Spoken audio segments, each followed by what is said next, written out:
जानते हुए ये अच्छी तरह से समझते थे कि ये लोग मरने वाले हैं। वायरस से नहीं मरेंगे, कोरोना वायरस से नहीं मरेंगे तो भूखमरी से मरेंगे। 1400, 1500, 1600 किलोमीटर का सफ़र तय करने के लिए ये लोग पैदल इस वजह से निकल रहे हैं कि उन्हें कोई सुविधा नहीं दी जा रही है। मैंने खुद ने prime minister's office, railway minister, railway department, इनको सबको ट्वीट के जरिए बार बार ये बताया था कि कई हजार यहाँ पर फंसे हुए हैं करके। इसके बावजूद अगर ये घटना होती है, ये एक्सीडेंट होता है, तो ये एक्सीडेंट नहीं है, ये हत्या है। और इस हत्या के पीछे रेलवे डिपार्टमेंट के ऊपर हत्या का केस रजिस्टर होना चाहिए, प्राइम मिनिस्टर्स ऑफिस के ऊपर है तो रजिस्टर होना चाहिए। क्योंकि अगर आप सिविल एविएशन मिनिस्टर ये प्लानिंग कर सकते हैं कि 7 तारीख से लेकर 14 तारीख के बीच में इतने हजार हम मुसाफिरों को विदेशों से हम यहाँ पर हवाई जहाज के जरिए लेकर आएंगे, तो इन गरीबों को सड़कों के ऊपर क्यों छोड़ा गया है? मरने के लिए ही छोड़ा गया ना, कि मरने के बाद क्या होगा। इनकी कीमत लगा दी गई है। शिवराज सिंह चौहान साहब ने 5 लाख रुपये का घोषणा की है। महाराष्ट्र के मुख्यमंत्री ने 5 लाख रुपये की कंपनसेशन की घोषणा की है। यानी कि इनकी मौत की कीमत 5-5 लाख रुपये रहेगी। तुम मरो, हम तुमको 5-5 लाख रुपये देंगे करके। अब होगा यही कि रेलवे मिनिस्टर प्रधानमंत्री है तो कुछ दुख जताएंगे कि मुझे बहुत अफसोस हुआ है करके। रेलवे मिनिस्टर कहेगा कि मैं एक इंक्वायरी करवा रहा हूं और उसी इंक्वायरी का नतीजा है ये जितने अधिकारी यहाँ पर आए हुए हैं, ये सब के ऊपर हत्या का केस रजिस्टर होना चाहिए। ये गरीबों को आज भी आप देखें, अगर आप रोड के ऊपर जाइए तो कितने 100 मजदूर आपको अभी भी रास्ते के ऊपर मिलेंगे जो रोड के ऊपर निकले हैं सिर्फ इस उम्मीद के ऊपर कि हमको कहीं ना कहीं कुछ ना कुछ सहारा मिल जाएगा करके। और ये भी जो मजदूर निकले थे इस उम्मीद के ऊपर निकले थे कि कम से कम हमें औरंगाबाद से जो ट्रेन जाने वाली थी जबलपुर, वो ट्रेन के अंदर हमको जगह मिल जाएगी करके इसमें। लेकिन क्या ये सरकार को दिख नहीं रहा है? हर रोज़ आप लोग ही दिखा रहे हैं, आपके चैनल के ऊपर ही दिखाया जा रहा है कि कैसे ये गरीब लोग सड़कों के ऊपर इतनी तपती धूप के अंदर 1400, 1500, 1600 किलोमीटर का सफ़र के तय करने के लिए निकले हुए हैं। तो मेरे हिसाब से मैं ये मान कर चलता हूँ कि ये एक्सीडेंट नहीं है, इसके ऊपर हत्या का केस रजिस्टर होना चाहिए। और तमाम दोषी लोग हैं जो इसको नज़रअंदाज कर रहे थे, जो विदेशों के अंदर रहने वाले हैं, वो पैसे वाले लोग हैं, तो उनको हवाई जहाज से लाने के लिए पूरी प्लानिंग की जा रही है कि कितने फ्लाइट्स कहाँ से ऑपरेट हो गए करके। क्या ये अंधे हैं, इन्हें दिखता नहीं था कि इतने सारे मजदूर हैं, इन्हें रेलवे ऑपरेट करना चाहिए था? क्या जिला प्रशासन, सरकार ने क्या किया है? सिद्धार्थ साहब, सरकार ने ये किया था कि एक नोटिफिकेशन जारी किया और ये कहा कि इस ईमेल आईडी के ऊपर जितने भी मजदूर जाना चाहते हैं वो उस ईमेल आईडी के ऊपर है, तो आप अपना डिटेल्स अपलोड करिएगा, आपका आधार कार्ड अपलोड करिएगा, आपका मेडिकल सर्टिफिकेट अपलोड करिएगा। ये मजदूर जिनके पास ना स्मार्टफोन्स है, जिन्हें ना कंप्यूटर ऑपरेट करना आता है, ये मजदूर लोग ऑपरेट करे होते ऑनलाइन करके। कोई डॉक्टर है तो इन्हें सर्टिफिकेट देने के लिए तैयार नहीं था। और ऐसी हालत के अंदर आप कहते हैं कि नहीं, आपको अगर ट्रेन से जाना है, आपको सफ़र करना है, तो आप जाइए ऑनलाइन के ऊपर अप्लाई करिएगा, आधार कार्ड ले लीजिएगा उसमें।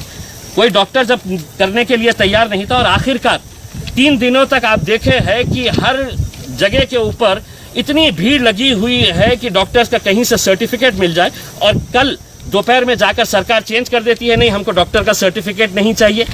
अब आप जाइए रेलवे स्टेशन के ऊपर जाइए और आपको है तो सिर्फ डॉक्टर है तो आपका थर्मामीटर से चेक करेगा।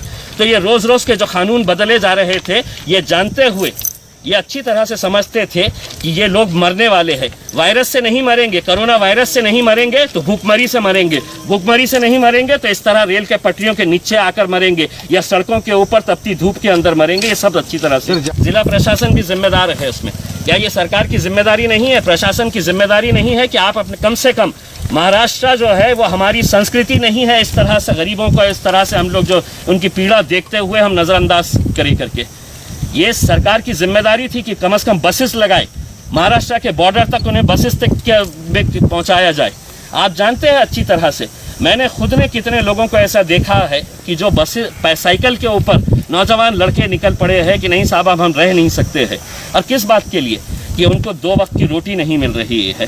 कम से कम हम अपने घर जाएंगे, अपने घर में जाकर हम अपने परिवार के बीच में अगर हम मर गए तो चलेगा, लेकिन हम हमें यहाँ नहीं रहना है। और कितने दिन हो गए हैं? कोई 2 दिन 4 दिन का अगर होता तो हमको भी समझ में आ गया होता, लेकिन अगर 1.5 महीने के ऊपर हो गया है और ये प्रशासन पूरी तरह से अगर इस तरह से इंतज़ार कर रहा था कि कितनी मौतें होगी करके। प्रधानमंत्री का बयान सुनिएगा, अफसोस हुआ है। प्रधानमंत्री को क्या दिखता नहीं है? प्रधानमंत्री टीवी देखते नहीं है क्या? ट्वीट्स पढ़ते नहीं है क्या?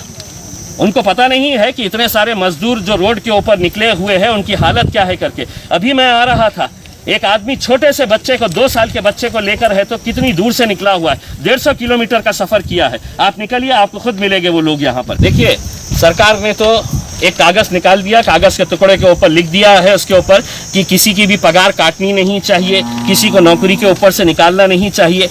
लेकिन क्या लेबर डिपार्टमेंट ने ये चेक किया है कि इन लोगों को इनकी पगार मिल रही थी, इन लोगों को नौकरी से रखा गया है या नौकरी से निकाला गया है? आज औरंगाबाद और जालना अगर देखा जाए तो ये एक इंडस्ट्रियल सिटी है, लेकिन यहाँ पर कितने सारे मजदूरों को कहा गया है कि अब आप जाइए घर के ऊपर। अब वो जाएंगे तो जाएं कैसा? सरकार ने ये तो कह दिया है कि हम आपको ट्रैवल पास दे देंगे। अब ट्रैवल पास देने के बाद कैसा जाएंगे आप मुझे ये बताइएगा। सरकार के या प्रशासन की तरफ से क्या इंतजाम किया गया है? हम तो उत्तर प्रदेश या मध्य प्रदेश की बात नहीं कर रहे हैं। अगर औरंगाबाद से किसी को नागपुर जाना है, जो महाराष्ट्रियन बंदा है, अगर किसी को नांदेड़ जाना है, किसी को उस्मानाबाद जाने का है, मुंबई जाने का है, तो उसके लिए क्या प्रावधान किया गया है? ये हम प्रशासन से सवाल करना चाहते हैं। कोई प्रावधान किया गया है?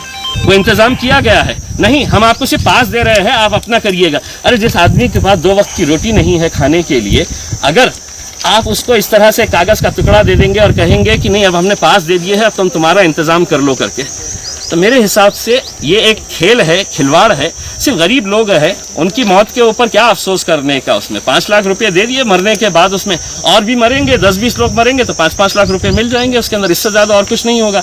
एक इंक्वायरी होंगी, इंक्वायरी के अंदर क्या होगा? मैं पीयूष गोयल साहब से पूछना चाहता हूँ, पीयूष गोयल साहब, इतने नादान नहीं है जनता कि अब आप इंक्वायरी करेंगे? क्या निकलने वाला है इंक्वायरी के अंदर? ये लोग सड़क से इसलिए नहीं जा सकते थे कि इनको जालना की बॉर्डर के ऊपर रोका गया होगा, इनको करमाड़ की बॉर्डर के ऊपर रोका गया होगा कि तुम कहाँ जा रहे हैं करके। ये पुलिस वाले इन्हें परेशान कर रहे थे तो चोर रास्तों से जा रहे थे कि हम रेलवे ट्रैक के ऊपर से चले जाए करके।